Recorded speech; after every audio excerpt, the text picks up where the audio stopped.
সালামের উপর দিতে কইছে ওই যে সকালটাও তো হরিয়ানা ভিড় মানে প্রথমে ওইদিকে ঢোকার চেষ্টা করছিল। এদিকে ঠিক জানো খালি একটুটা উঠে কিছু শাড়ি কাপড় চোপড় নিচে দেবো নিচে শুটকে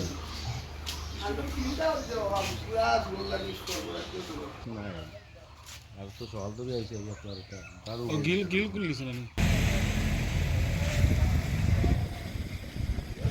কথা বলতে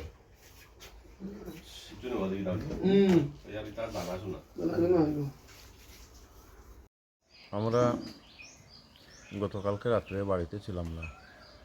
আমার ছোট বোনের বিয়ে ছিল, সেই বিয়ে পারপাসে আমরা সবাই সেখানে থাকতে হয়েছে।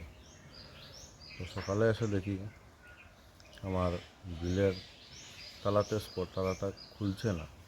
তো কেন খুলছে না, তো চেয়ে দেখি যে দরজাটা ফাঁক করা আছে। তো দরজাটা কেন ফাঁক খুঁজলাম, খুঁজে দেখলাম যে ঠাকুরঘরের জানালা দিয়ে ঢুকেছে। এটা এখানে অর্ডিনারি, এখানে গ্রিল নেই।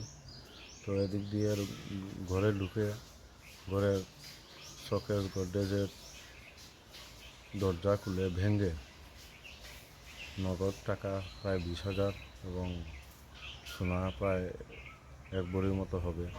কারণ বাকি যে সোনাদানাগুলো উনি আমার মিসেসের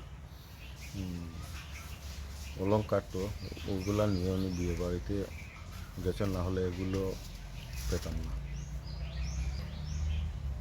আমার বিশ্বাস যে আমাদের কদমতলা পিয়াসাটা অবশ্যই খুঁজে বের করেন। আজকে হয়তো আমার হয়েছে, কালকে আমার গ্রামে হয়তো আরেকজনের ক্ষতি হবে।